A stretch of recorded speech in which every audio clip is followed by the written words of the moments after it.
Ito po mga ka-repairman, tanggal na. Okay, ngayon silipin po natin. Pero unang napansin ko, ito, may choke. Ang issue nito, tumutulo ang hose kahit na hindi naka-drain. Tingnan nyo naman yung hose niya, no? Walang lumalabas kasi walang tubig. Ngayon, bubuhusan po natin yan, no?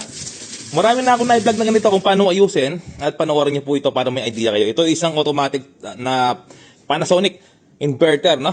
So, bali, kahit na hindi man yan inverter, kahit na anong washing machine na automatic, ay, ayan mga ka-repairman, tumutulo na, oh. Gayahin nyo lang yung gagawin ko. Okay, ulitin ko lang. Kahit na anong washing machine man yan, inverter man yan, or hindi inverter, kahit na anong brand, gayahin nyo lang yung gagawin ko. Ayan, no? Tumutulo. Kapag tumutulo yung hose, kahit na hindi naka-drain, hindi naman naka-plug sa outlet, yung plug niya, ay, ito pala yung plug niya, no? Yan, hindi naman siya naka-plug, ibig sabihin po, barado po yan, no? Barado. Panoorin mo mga repairman, no? Kaya ako po ito pinapakita, kaya ako ito sinasabi, kasi para wala nang magpagawa sa atin. Gusto ko po talaga, lahat ng mga followers ko po, ay matuto sa repair. Okay? Merry Christmas po sa inyo lahat. Okay? So, ito po. Ika na natin yan. Higa natin, no? Siguro kahit wag na. Okay, wag ko lang higa. Total, kita ko naman pala. Ayan, kakalasin natin yung drain. Dali. Yan, kita nyo mga ka-repairman, yung drain. Ito yung drain. Kalasin po natin yan, no? Kahit na anuman na automatic washing machine, gayahin nyo lang ako mga ka-repairman, no?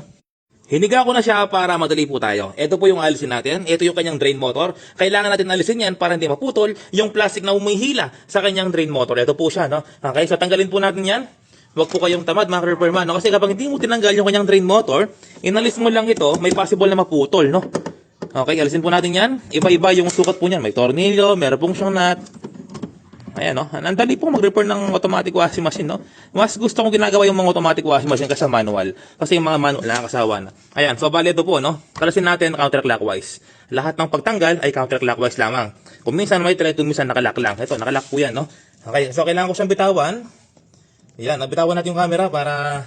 Ito po kasi yung nagko-connect sa kanyang dryer. Ang gagawin lang po natin yan, atake lang natin. Atake ko yung bakal na to. Ayan, tapos sabay hatak ila. Ayan, no? Oh.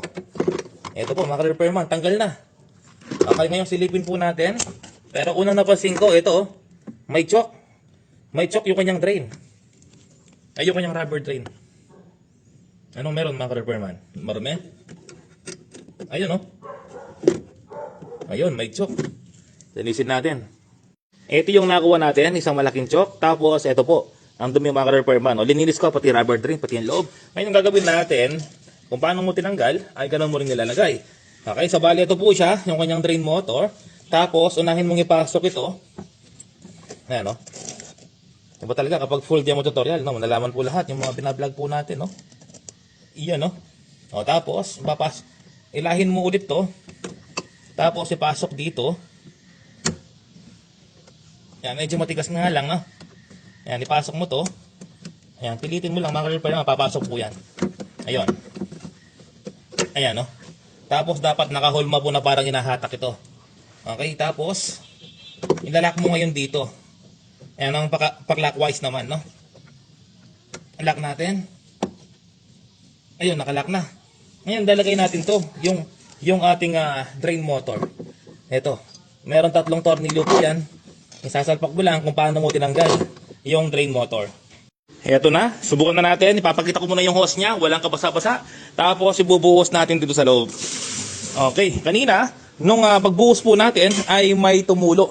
Okay, ngayon tignan natin. Kapag kasi tumutuloy yung hose, hindi yan mag-automatic. Refill ng refill hanggang maubos yung tubig, sayang ang sabon. Nako, mga repairman, pati kurente, sayang. Ayan po, wala nang tumutulo. Di ba?